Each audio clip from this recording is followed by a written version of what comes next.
నేను మీకు అందిస్తున్న ఈ మంత్రం సర్వ వ్యాధి నివారణ నారాయణ మంత్రం. దయచేసి గమనించండి. అక్కడ ఎలా ఇస్తున్నానో ఒత్తులు పొల్లుపోకుండా అలానే తీసుకొని అలానే చదవండి. ఆరోగ్యమే మహాభాగ్యం అని అన్నారు మన పెద్దవారు. ఎందుకన్నారు?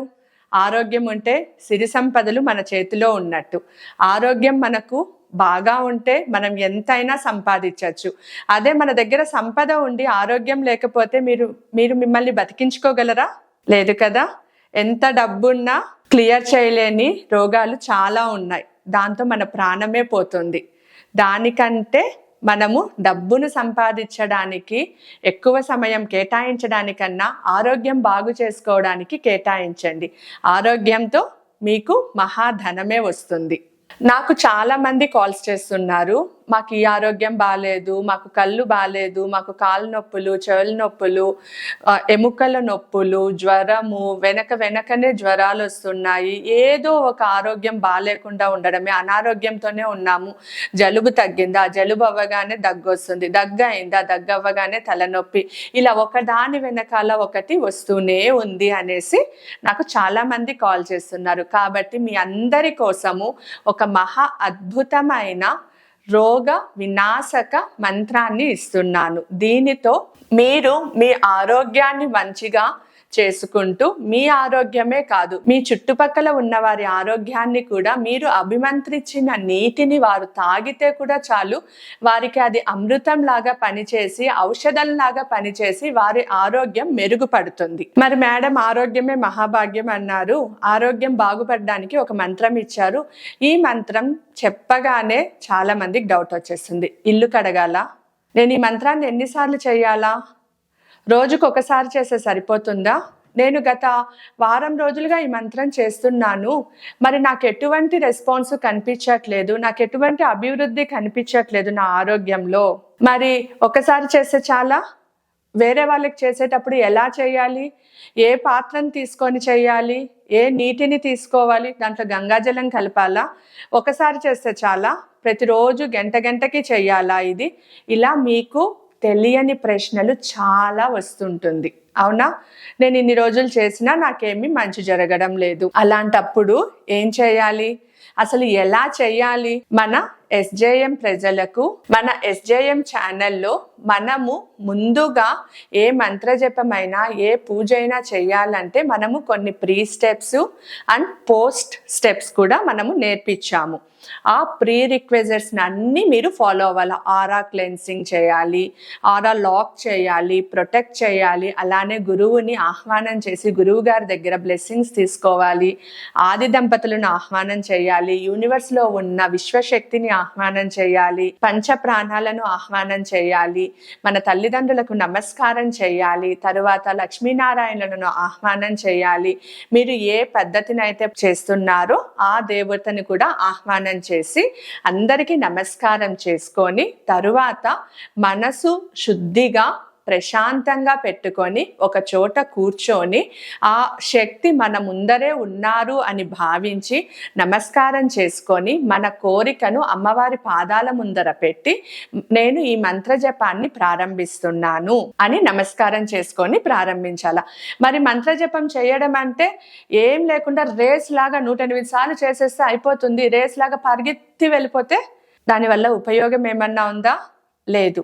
మంత్రం అంటే ఆ మంత్రంలో ఉన్న ప్రతి అక్షరం నీ శరీరంలో అణువు పులకరించాలి, ప్రజ్వలితం అవ్వాలి, ఎనర్జీ ప్రజ్వలితం అవ్వాలి. అప్పుడే ఆ మంత్రశక్తి నీ శక్తితో కనెక్ట్ అయ్యి మీరు కోరిన కోరికలు, మీ ఆరోగ్యం అన్ని శుద్ధి చేస్తుంది. అలానే కూర్చొని మంత్రజపం చేసిన తరువాత మళ్ళీ అందరికీ మనం ఎవరెవరినైతే ఆహ్వానించామో గురువు గారికి ధన్యవాదాలు, శివపార్వతులకు ధన్యవాదాలు, యూనివర్స్ లో ఉన్న విశ్వశక్తికి ధన్యవాదాలు, ప్రాణశక్తికి ధన్యవాదాలు, తరువాత మీరు ఆహ్వానం చేసిన మీ ఇష్ట దేవతా శక్తికి ధన్యవాదాలు చెప్తూ, మీకు ఇంతటి మహా అవకాశాన్ని ఇచ్చి కూర్చొని ఈ శక్తిని మీ ఆరోగ్యానికి బాగుపడడానికి తోడ్పడిన చరాచర జీవ ప్రాణకోటికి ధన్యవాదాలు చెప్పాలి. అలానే ధరణి మాతకు ధన్యవాదాలు చెప్పాలి. దాని తరువాత ఒక చిన్న క్షమాపణ కోరాలి. ఎలా? ఎవరిని క్షమించమని అడగాలి? మీ ఇంట్లో ఉన్న మీ అత్తయ్య గారినా, మీ మామయ్య గారినా, మీ చెల్లెల్నా, మీ అన్న, లేకపోతే మీ చుట్టూ ఉన్న మనుషులకా? కాదు, మీలో ఉన్న ఆత్మ ఈ జన్మలో కానీ పూర్వ జన్మలలో కానీ తెలిసి తెలియక వేరొక ఆత్మలను బాధ పెట్టి ఉన్నా, ఇబ్బంది పెట్టి ఉన్నా ఆ ఆత్మలకు మనస్ఫూర్తిగా నేను క్షమాపణ కోరుకుంటున్నాను అని క్షమించాలి. అలానే ఇప్పుడు మీరు క్షమాపణ కోరుకున్నట్లు ఆ ఆత్మలు కూడా మీలో ఉన్న ఆత్మకి ఎవరైనా క్షమాపణ కోరచ్చు. అలా వేరే ఆత్మలు ఏవైనా నాలో ఉన్న ఆత్మకి క్షమాపణ కోరుతుంటే నేను ఈ క్షణమే వారిని క్షమిస్తున్నాను అని మనము మంత్ర జపాన్ని పూర్తి చెయ్యాలి. ఇది ప్రాసెస్ లాగా ఫాలో అవ్వాలి. నేను మీకు అందిస్తున్న ఈ మంత్రం సర్వ వ్యాధి నివారణ నారాయణ మంత్రం, అంటే ధన్వంతరి మంత్రం. ఈ మంత్రం స్క్రీన్ పైన ఇంగ్లీష్లో, తెలుగులో 2 లాంగ్వేజెస్లో ఇస్తున్నాను. దయచేసి గమనించండి. అక్కడ ఎలా ఇస్తున్నానో ఒత్తులు పొల్లుపోకుండా అలానే తీసుకొని అలానే చదవండి.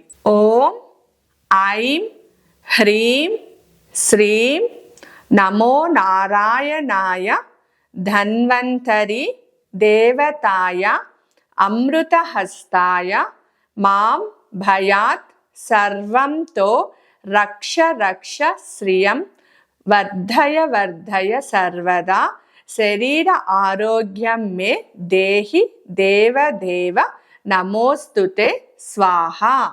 ఈ మంత్రంలో మనము ధన్వంతరిని ఆహ్వానం చేస్తూ ఆయన చేతిలో ఉన్న అమృత కలశంలో ఉన్న అమృతముని మన పైన ధారలాగా పోసి మన శరీరంలోని ఆరోగ్యాన్ని శుద్ధి చేయమని, ఆరోగ్యవంతంగా పెట్టమనేసి మనము ధన్వంతరి స్వామికి ప్రార్థన చేస్తున్నాము. ఎంతో శక్తివంతమైన ఈ వ్యాధి నివారణ మంత్రం 108 సార్లకైనా పైగా మీరు ఎంత జపిస్తే అంత ఫలితం మీకు వస్తుంది.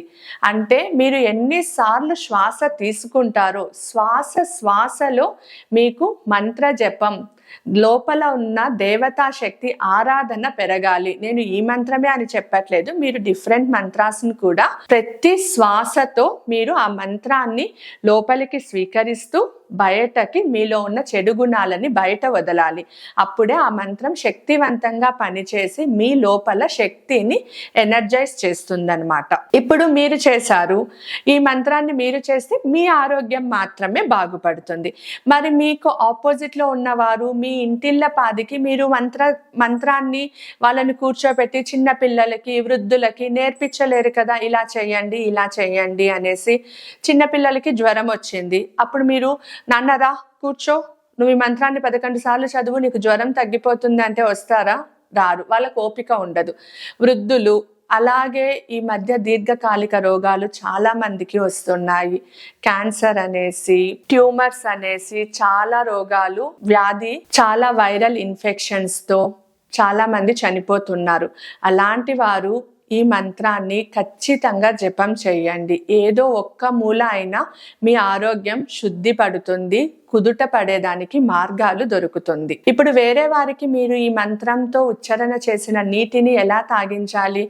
అమ్మాయిలు ఈ మంత్రాన్ని చేస్తూ వంట చేయొచ్చు. ఆ వంటలో కూడా ఆ ధన్వంతరి యొక్క అమృత కలశ శక్తి దాంట్లో ధారలాగా పడుతూ ఆ వంట భోజించిన వారు ప్రతి ఒక్కరూ ఆరోగ్యవంతులు అవుతారు. అది మెడిసిన్ లాగా పనిచేస్తుంది వారికి. ఇలా నేను చెయ్యలేను, నేను వంట చేస్తే టీవీ సీరియల్స్ చూడాలా, నేను సినిమా చూడాలా, నేను ఇంట్లో వాళ్ళతో మాట్లాడాలా, గాసిప్స్ చేయాలా అని అనుకునేవారు కనీసం ఒక పాత్రలో నీటిని తీసుకొని ఎడమ చేతితో ఆ నీటిని పెట్టుకొని కుడి చేతి ఆ గ్లాస్ పైన పెట్టి అభిమంత్రించి, అంటే ఈ మంత్రాన్ని 11 సార్లు ఉచ్చారణ చేసి అభిమంత్రించి రోగి చేత ఈ నీటిని తాగిచ్చండి.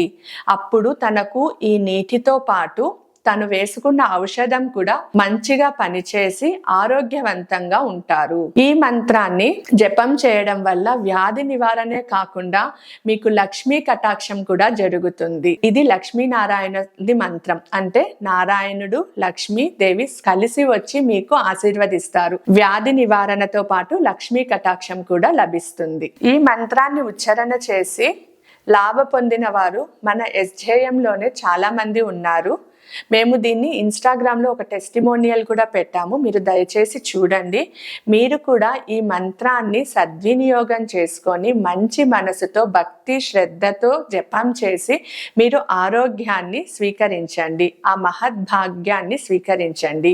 అంటే ఒక రోజులోనే అయిపోతుందా, ఒకరోజు చేస్తే చాలా అంటే కాదండి. మీరు బతకాలంటే ఎన్ని శ్వాసలు తీసుకోవాలి, అలానే మీ ఆరోగ్యం బాగుండాలి అంటే శ్వాసలో మీకు మంత్రజపం అన్నది జరుగుతూ ఉండాలి. అందరూ ఈ అవకాశాన్ని సద్వినియోగం చేసుకోండి. ఓం శ్రీ గురుభ్యో నమః. ఓం శ్రీ మాత్రే నమః. స్వస్తి.